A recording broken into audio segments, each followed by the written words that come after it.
आज MCQ series में ये दूसरा लेक्चर जिसमें हम लोग कुछ प्रॉब्लम्स को डिस्कस करेंगे। तो आज जो है हम लोग 9 प्रॉब्लम्स जो है डिस्कस करने जा रहे हैं। पहला प्रॉब्लम है a system with multiple CPUs is called. Number 1 time sharing system, 2 desktop system, C option जो है वो है क्लाइंट सर्वर सिस्टम और डी जो है वो है पैरेलल सिस्टम। चलिए हम लोग जो डेस्कटॉप सिस्टम यूज करते हैं जनरली, जिसको हम लोग पर्सनल कंप्यूटर कहते हैं, पीसी कंप्यूटिंग कहते हैं, वहाँ हम लोगों के पास अमूमन एक ही प्रोसेसर होता है और उस प्रोसेसर के ऊपर हो सकता है कि कुछ कोर्स अवेलेबल हो। ये बात आपको पता है कि हर एक कोर जो है, जैसे अगर हम डुअल कोर की बात करें तो अब हमारे पास प्रोसेसर एक होगा और उस प्रोसेसर पे जो है 2 कोर होंगे। ये दोनों कोर जो है वर्क करेंगे फिजिकल प्रोसेसर के तरीके से। अगर हम लोग क्वाड कोर की बात कर रहे हैं तो एक फिजिकल प्रोसेसर होगा जिसके पास 4 कंप्यूटिंग कोर होंगे। हर एक कोर एक सीपीयू को रिप्रेजेंट करेगा। तो मल्टीपल सीपीयूज वाली मशीनें भी आती हैं, मदरबोर्ड पे स्लॉट्स होते हैं एक से ज़्यादा जो है हम लोग प्रोसेसर लगा सकते हैं। तो टाइम शेयरिंग सिस्टम का ऑप्शन जरा देखा जाए तो टाइम शेयरिंग तो हो ही नहीं सकती। टाइम शेयरिंग जो है वो प्रोसेस को एग्जीक्यूट कराने का एक तरीका है। डेस्कटॉप सिस्टम मतलब पर्सनल कंप्यूटिंग के लिए यूज होता है, तो यहाँ पे भी ये संभावना नज़र नहीं आ रही है। क्लाइंट सर्वर सिस्टम हम लोगों ने देखा था कि एक सर्वर होता है, उस सर्वर से बहुत सारे क्लाइंट्स जो है वो कनेक्टेड होते हैं। क्लाइंट जो है रिक्वेस्ट भेजता है सर्वर को और सर्वर भेजता है response. Parallel system is the correct answer. Parallel system में बेसिकली होता क्या है कि हमारे पास एक फिजिकल मशीन पर एक से ज़्यादा प्रोसेसर होते हैं। अब हर एक प्रोसेसर जो है अलग अलग जॉब को एग्जीक्यूट कराएगा। अच्छा, अगर याद आ रहा हो तो जब हम लोग सीपीयू शेड्यूलिंग पढ़े थे तो वहाँ पे मल्टी प्रोसेसर शेड्यूलिंग का कंसेप्ट आया था। तो मल्टी प्रोसेसर शेड्यूलिंग में 3 टाइप की शेड्यूलिंग दी गई थी। एक शेड्यूलिंग ऐसी थी जहाँ पे एक ग्लोबल क्यू था, एक जो शेड्यूलिंग थी वहाँ पे हर सीपीयू का अपना लोकल क्यू था और एक अप्रोच दिया गया था जिसको कहा गया था हाइब्रिड, जिसमें ग्लोबल क्यू भी होता था और हर प्रोसेसर के पास अपना क्यू भी होता था। तो parallel system is the correct answer. अब एक बात बताते हैं, हम कहते हैं कि मान लीजिए कि हमारे पास एक प्रोग्राम है, उस प्रोग्राम के 2 इंडिपेंडेंट मॉड्यूल हैं। एक की टाइम कॉम्प्लेक्सिटी जो है वो fn है और एक की टाइम कॉम्प्लेक्सिटी जो है वो gn है। सिंगल प्रोसेसर मशीन पे अगर सीक्वेंशियल एग्जीक्यूशन करेंगे तो टोटल टाइम का कंजम्पशन होगा fn प्लस gn। और जब यही काम हम लोग पैरेलल सिस्टम पे करेंगे तो हर एक इंडिपेंडेंट प्रोसेस को एक प्रोसेसर दे देंगे। तो अब पैरेलल सिस्टम में जो टाइम का कंजम्पशन होगा वो क्या होगा, max of fn comma gn। ठीक है, तो पहले का करेक्ट आंसर क्या है, डी है। दूसरा प्रश्न देखते हैं। DMA stands for, 4 option, direct memory action, direct memory access, digital mode action और डिजिटल मेमोरी एक्सेप्टर। हम लोगों ने डीएमए का कंसेप्ट देखा था कि अगर डेटा को ट्रांसफर करना है तो सीपीयू का इन्वॉल्वमेंट नहीं है, और ये चीज़ हम लोगों को कब मिली, तो ये चीज़ हम लोगों को मिली जब हम लोग डीएमए लेके आए। DMA मतलब डायरेक्ट मेमोरी एक्सेस। ठीक है, तीसरे ऑप्शन पे आते हैं। थर्ड ऑप्शन क्या कह रहा है, सॉरी तीसरा क्वेश्चन क्या कह रहा है, boot strap loader is always stored in cache, ROM, RAM, disk. Boot strap loader, तो बूट स्ट्रैप लोडर के बारे में हम लोगों को पता है, this is the entity which one is responsible to load operating system into the computer's memory। और ये जो बूट स्ट्रैप लोडर है ये भी लिमिटेड फंक्शनैलिटी के साथ एक ऑपरेटिंग सिस्टम ही जैसा ही है। जब हम पावर ऑन करते हैं तो जो ब्लैक कलर की स्क्रीन हमको दिखती है that is boot strap loader. Boot strap loader की वजह से ही वो स्क्रीन दिखती है। तो इनिशियली जो कंट्रोल होता है मशीन का वो किसके पास होता है, इसी बूट स्ट्रैप लोडर के पास। ये बूट स्ट्रैप लोडर एक ऑपरेशन परफॉर्म करता है जिसको बोलते हैं post power on self test, यानी मशीन जैसे ऑन होगी मशीन अपने सारे पेरिफेरल डिवाइसेस को चेक करेगी। एक इको सिग्नल भेजा जाता है, एक इको सिग्नल भेजा जाएगा और पेरिफेरल डिवाइसेस उस इको सिग्नल को क्या करेंगी, रिस्पांस करेंगी। तब ये माना जाएगा कि हाँ जो भी पेरिफेरल डिवाइसेस हैं those are now ready to receive commands. और जब ये इंश्योर कर लेगा boot strap loader then operating system को मेमोरी में वो लोड कराएगा। अब प्रश्न उठता है कि बूट स्ट्रैप लोडर होता कहाँ, तो कैश मेमोरी की तो बात ही नहीं उठती। कैश मेमोरी में कोई चीज़ तब स्टोर होगी जब ऑपरेटिंग सिस्टम हमारा मेमोरी में रहेगा। तो ये ऑप्शन तो खत्म हो गया। रैम, तो रैम की तो बात ही नहीं उठती क्योंकि रैम जो है वो वोलाटाइल है, मतलब उसमें इंफॉर्मेशन हम लोग तब तक स्टोर करके रखते हैं, स्टोर रख सकते हैं जब तक कि हम मशीन को पावर दे रहा है। एक बार अगर पावर क्या हुआ, बंद हुआ, तो रैम के अंदर जो भी चीज़ें होंगी वो ख़त्म हो जाएंगी। डिस्क स्टोरेज, हम लोग डिस्क स्टोरेज पे तो मतलब सेकेंडरी स्टोरेज के तरीके से हम लोग यूज़ करते हैं। तो डिस्क को तो हम लोग कंसीडर ही नहीं करेंगे क्योंकि मान लीजिए डिस्क है और हम डिस्क निकाल ले जाए, तो बूट स्ट्रैप लोडर कहाँ पे स्टोर होता है, तो वो होता है रीड ओनली मेमोरी में, रॉम। और एक चीज़ और मैं बता दूं कि ये जो रॉम है इसको हम लोग बोलते हैं ना कि इसमें एंटिटी स्टोर होती है, इसको बोलते हैं BIOS, basic input output system. तो बेसिक इनपुट आउटपुट सिस्टम, देखिए नाम ही देखिए, बेसिक इनपुट आउटपुट सिस्टम मतलब बहुत ही फंडामेंटल कैपेसिटी के साथ, कैपेबिलिटी के साथ एक लिमिटेड वर्जन का ऑपरेटिंग सिस्टम है बायोस। ठीक है, तो बायोस होता है रॉम में और हम लोग इसको बोलते हैं फर्मवेयर। फर्मवेयर क्या होता है, जो न तो पूरी तरीके से हार्डवेयर है और जो न तो पूरी तरीके से सॉफ्टवेयर है। ठीक है, अब आते हैं अगले प्रश्न की तरफ। अगला प्रश्न क्या है, if A system contains n processors and n processes, then what will be the maximum and minimum processes in running state। n processors हैं और n प्रोसेसेस हैं, तो मैक्सिमम और minimum number of processes that can be in running state. पहला option है n, दूसरा है n0, तीसरा है n स्क्वायर और 0 और चौथा है n स्क्वायर। पहली बात तो ये जानिए कि मैं यहाँ पे एक चीज़ और क्लियर कर दूँ कि हमारे पास कितने प्रोसेसर्स हैं इसके आधार पर कभी भी रेडी क्यू की साइज तय नहीं हो सकती।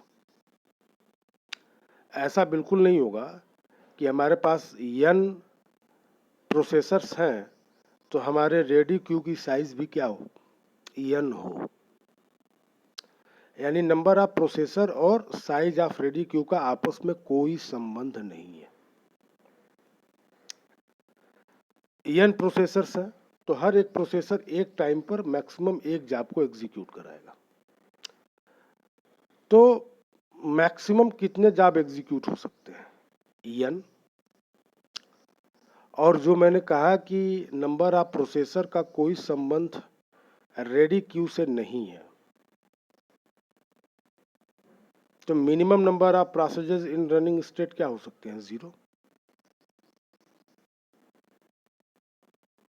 ठीक है। तो जो करेक्ट आंसर होगा वो होगा बी, n और 0। जरूरी नहीं है कि हमारे पास n प्रोसेसर है तो हम लोग इस n प्रोसेसर को हमेशा जो है इंगेज ही रखें। अरे जब जॉब होगा एग्जीक्यूट कराने के लिए तभी तो हम प्रोसेसर को लोड असाइन करेंगे। जब जॉब ही नहीं है तो प्रोसेसर्स हमारे आइडल स्टेट में होंगे। n स्क्वायर का जो ऑप्शन आ रहा है सी और डी में, तो ये तो हो ही नहीं सकता क्योंकि प्रोसेसेस कितने हैं क्वेश्चन में, तो n। तो जब n है तो n is less than n square, n is less than n square. तो क्या हो जाएगा, c और d तो वैसे ही खत्म हो गए। और a को अगर एलिमिनेट करना हो तो आप इस चीज को ऐसे भी देख सकते हो कि भैया मिनिमम और मैक्सिमम दोनों सेम होगा क्या। तो a ऑप्शन कह रहा है कि भाई n और n, तो मिनिमम और मैक्सिमम दोनों सेम नहीं हो सकता। तो C, D और A इस तरीके से एलिमिनेट हो गया। तो करेक्ट आंसर इज बी। ठीक है। और वैसे अगर आप ये तो जो तरीका मैंने बताया वो थोड़ा सा जनरल अवेयरनेस के बेसिस पे है और टेक्निकली इसका जस्टिफिकेशन दिया जा चुका है कि नंबर ऑफ प्रोसेसर्स का कोई संबंध साइज ऑफ रेडी क्यू से नहीं है। ठीक है।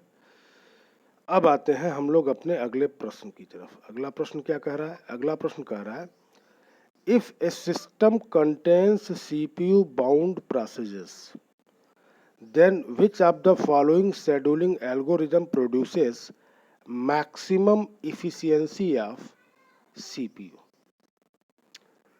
चार option, FIFO, round robin, SJF और प्रियॉरिटी शेड्यूलिंग।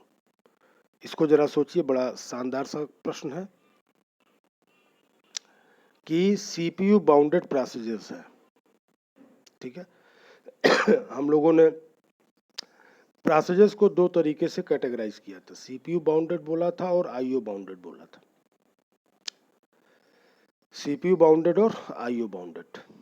तो CPU बाउंडेड में क्या था कि प्रोसेस मैक्सिमम टाइम स्पेंड करेगा CPU के साथ, और IO बाउंडेड प्रोसेस में क्या था, IO बाउंड प्रोसेस में क्या था, तो प्रोसेस इनपुट आउटपुट एक्टिविटी में ज्यादा समय व्यतीत करेगा।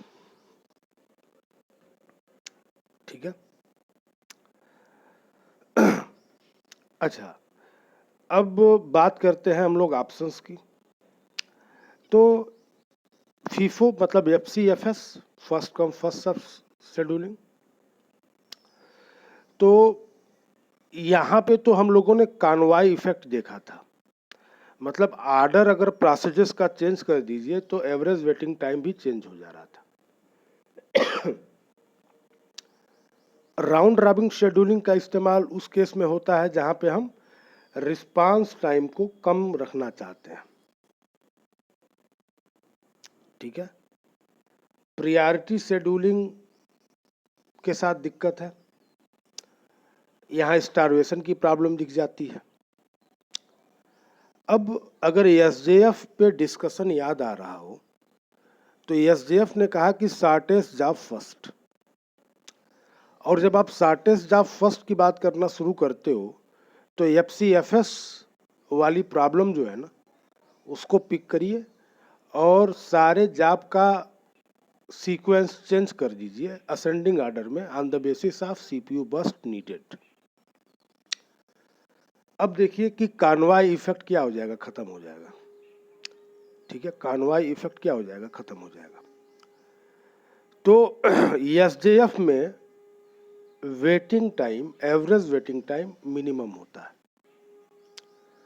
और इफिशियंसी का मतलब क्या है कि रेसिप्रोकल ऑफ वेटिंग टाइम। ठीक है, तो SJF is the correct answer. ठीक है, अगला क्वेश्चन क्या है? अगला क्वेश्चन है the time interval between the time of submission of a process to the time of completion of a process is known as which of the following? Waiting time, response time, turnaround time and none of these. ठीक है, पूछा क्या जा रहा है? पूछा यह जा रहा है कि आपने किसी जॉब को एग्जीक्यूट कराने के लिए सबमिट किया और जॉब हमारा कंप्लीट होके हमको मिला, तो इन दोनों के बीच में जो टाइम का कंजम्पशन हुआ है उसको हम लोग क्या कहेंगे? Waiting time, response time, turn around time, none of this. चलिए वेटिंग टाइम की बात करते हैं। वेटिंग टाइम का मतलब क्या होता है कि process is in the ready queue, process is waiting to get the control of CPU. कितने समय तक वेट करना पड़ा, कितने समय तक हमारा प्रोसेस रेडी क्यू में रहा, किसके लिए रहा? इंतजार करता रहा कि कब मुझे सीपीयू मिलेगा। This is known as waiting time. जब हम लोग बात करते हैं रिस्पांस टाइम की, तो रिस्पांस टाइम क्या है कि जब हमने सबमिट किया और कब हमारा प्रोसेस हमको पहला रिस्पांस दे रहा है, कब हमको हमारा प्रोसेस जो है पहला रिस्पांस दे रहा है, तो उसको हम लोग बोलते हैं रिस्पांस टाइम। ठीक है, राउंड रॉबिन शेड्यूलिंग में रिस्पांस टाइम को कम रखने की कोशिश की जाती है और होता भी है। ठीक है, ताकि लोगों को ये महसूस होने लगे, यूजर को ये महसूस होने लगे कि मेरा प्रोसेस जो है वो एग्जीक्यूट कर रहा है। Turn around time is the correct answer. हमने जॉब को कब सबमिट किया था और कब हमको हमारा प्रोसेस कंप्लीट होके मिला है, this is turn around time. ठीक है, लोगों ने सीपीयू शेड्यूलिंग के क्राइटेरियाज पढ़े थे, मतलब what are the basic characteristic of any CPU scheduling algorithm.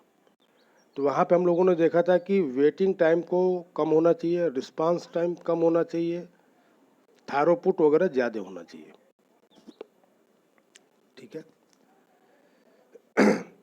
अच्छा, जब राउंड रॉबिन शेड्यूलिंग की बात हो रही है, इसके पहले जो एक एमसीक्यू वाला वीडियो बना था उसमें भी मैंने इस बात को साथ बताया था कि अगर ये एक्सप्लिसिटली इंफॉर्मेशन नहीं दी जा रही है कि एग्जीक्यूशन के कितने टाइम के बाद, एग्जीक्यूशन स्टार्ट होने के कितने समय के बाद हमारा प्रोसेस आउटपुट प्रोड्यूस करना शुरू कर देगा। ठीक है, तो हम लोग ये बाय डिफ़ॉल्ट मान के चलते हैं कि जैसे ही प्रोसेस का एग्जीक्यूशन स्टार्ट हुआ हमको एक आउटपुट मिल गया, कम से कम एक आउटपुट हमको मिला। ठीक है, चलिए अब हम लोग अपने अगले क्वेश्चन की तरफ आते हैं।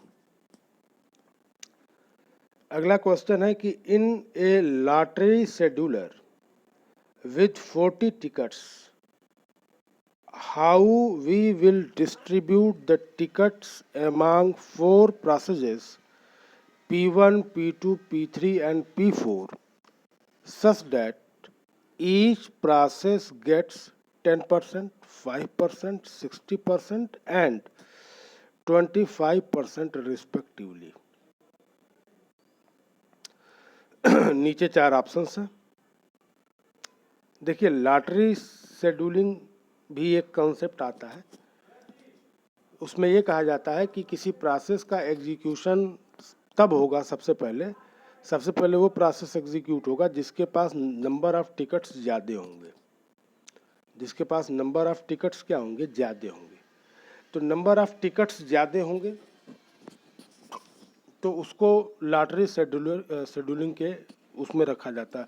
अमूमन मुझे जहाँ तक लगता है कि ये कंसेप्ट जो है शायद ही कभी किसी ऑपरेटिंग सिस्टम में इस्तेमाल हुआ हो। ठीक है, तो कह रहा है कि in a lottery scheduler with 40 ticket, कोई एक लॉटरी शेड्यूलर है जिसके पास 40 टिकट है।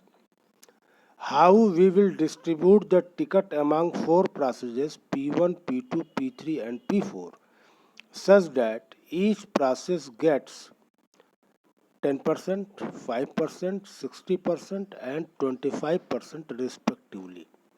ऑप्शंस देखिए A, B, C, D। P1, P2, P3, P4 के बीच में डिस्ट्रीब्यूट कैसे करा रहा है? तो A में बोल रहा है 12, 4, 70 और 30। B में बोल रहा है 7, 5, 20 और 10। C में कह रहा है 4, 2, 24 और 10 और D में कह रहा है 8, 5, 40 और 30। ठीक है, अब यहाँ पे इस प्रश्न को एक बार आप लोग देखिए और थोड़ा सा सोचिए, क्योंकि देखने में बड़ा भयावह लग रहा है लेकिन एग्जैक्टली जो है ये उतना भयावह नहीं है जितना प्रतीत हो रहा है। ठीक है, इसलिए इसको थोड़ा सा देखिए और सोचिए। सोचिए, थोड़ा दिमाग पर जोर डालिए, इसका आंसर आपको तुरंत मिल जाएगा।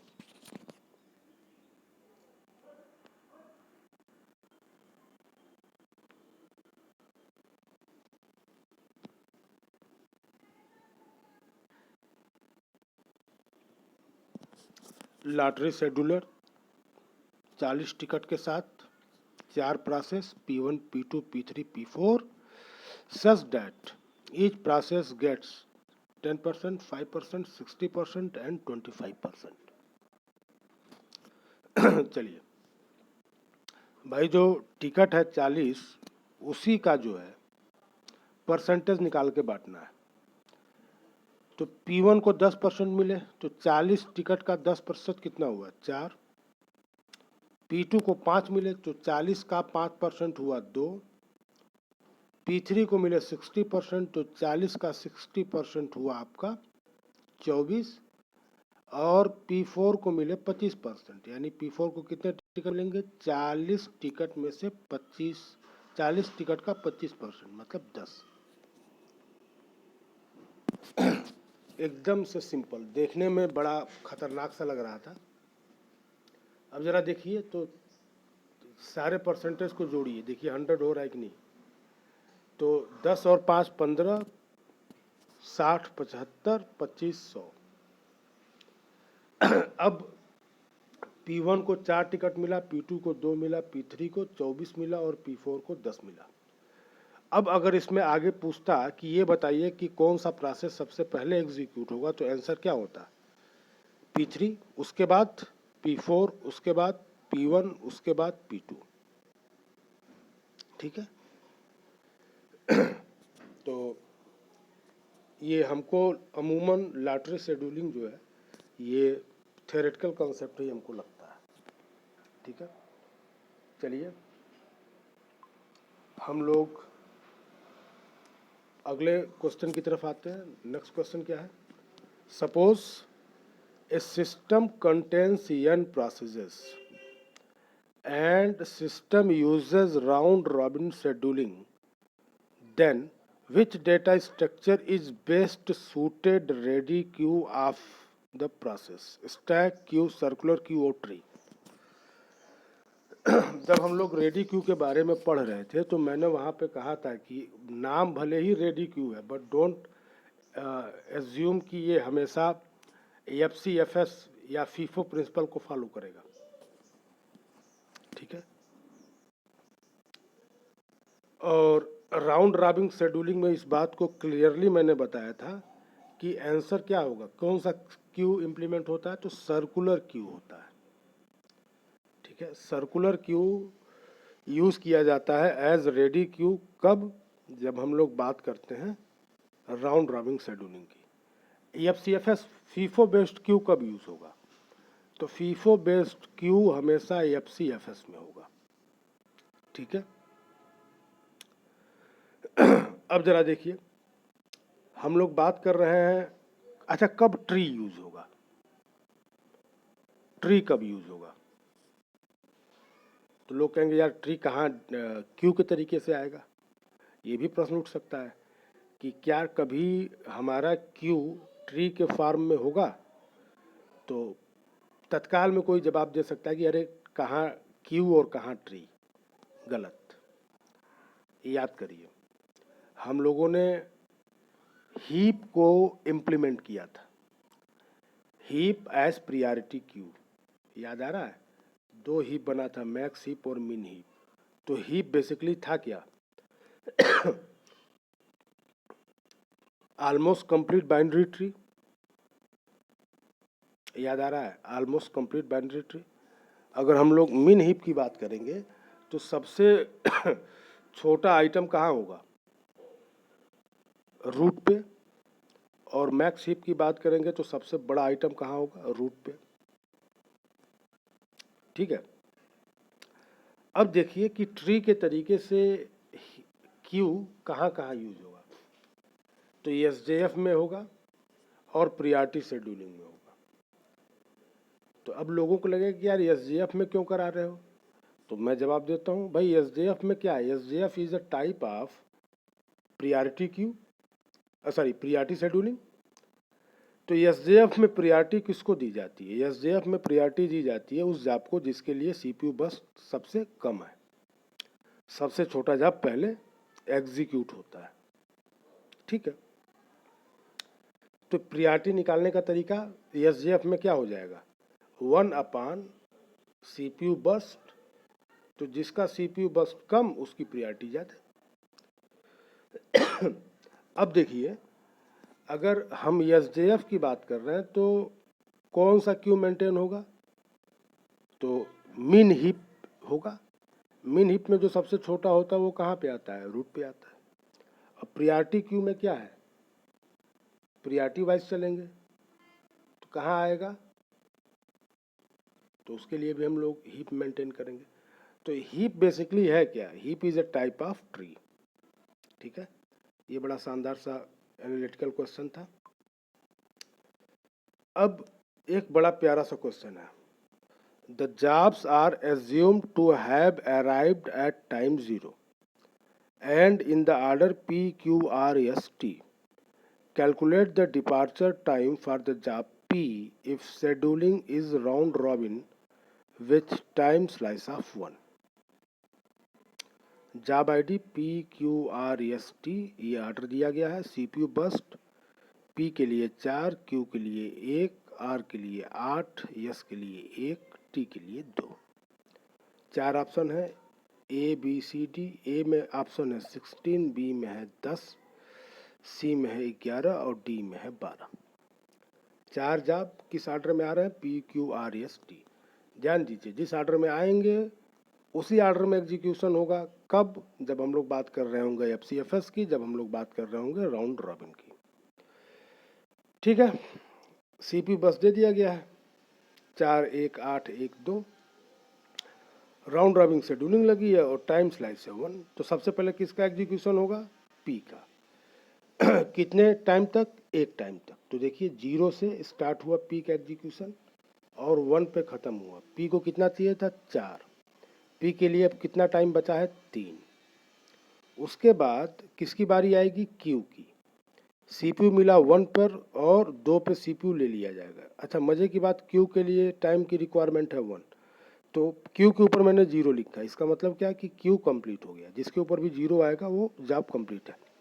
फिर आया आर, आर के लिए 8, तो 2 पे सीपीयू दिया गया, 3 पे ले लिया गया। तो आर का 8 की रिक्वायरमेंट थी, एक बार उसको एग्जीक्यूट करा दिया गया है, तो 7 यूनिट रिक्वायरमेंट बाकी है, 7 लिख दिया। उसके बाद आया यस, 1 तीसरे पे दिया, चौथे पे ख़त्म, यस के ऊपर 0। फिर आया टी, चौथे पे दिया, पाँचवें पे ख़त्म, टी के लिए अब 1 CPU बस की रिक्वायरमेंट बची है। तो जब पहला राउंड ख़त्म हुआ राउंड रॉबिन का, तो 2 जॉब हमारे कंप्लीट हो गए, क्यू और यस। क्यू और यस ख़त्म हो गए, पी, आर और टी, ये 3 जॉब बचे हुए हैं। अब अगला बार जब शेड्यूलिंग स्टार्ट होगा तो सबसे पहले कौन आएगा? पी। 5 से 6 पे पी एग्जीक्यूट हुआ, 3 का था रिक्वायरमेंट उसको, अब 2 का बचा। फिर आर आया, 6, 7 था, 1 यूनिट और दे दिया, 6 हो गया, 6 बचा, और टी हमारा कंप्लीट हो गया। यानी दूसरे राउंड में हमारे पास 3 जॉब थे शुरुआत में, अब हमारे पास केवल 2 जॉब हो गए हैं। कौन कौन से हो गए हैं? तो पी और आर। अब पी और आर का बार बार एग्जीक्यूशन होगा। तो देखिए पी का एग्जीक्यूशन 8 से 9वें पे हुआ तो 1 यूनिट बचा। फिर आर का एग्जीक्यूशन हुआ 9वें से 10वें में, तो 5 यूनिट बचा। अब आर के बाद फिर कौन एग्जीक्यूट होगा? पी। तो 10वें से 11वें के बीच में जब पी का एग्जीक्यूशन होगा तो पी कंप्लीट हो जाएगा। क्वेश्चन में क्या पूछ रहा था? क्वेश्चन में पूछ रहा था calculate the departure time for the job P. तो पी तब डिपार्चर होगा पी का जब हमारा पी कंप्लीट हो जाएगा। पी कब कंप्लीट हो रहा है? तो पी कंप्लीट हो रहा है 11वें सेकंड में। तो ऐसा भी पूछ सकता था कि बताइए टी कब कंप्लीट होगा, या ऐसा भी पूछ सकता था कि बताइए किस टाइम इंटरवल पे पी को एग्जीक्यूट कराने के लिए बचा हुआ टाइम 1 मिलीसेकंड होगा। तो गैंट चार्ट बनाते इसी तरीके से। तो 9वें पर क्या होता? 1 यूनिट टाइम बचा होता। ठीक है, तो ये कुछ ऑब्जेक्टिव टाइप के क्वेश्चंस। ठीक है, चलिए अगले सेशन में किसी और टॉपिक पे हम लोग बात करें।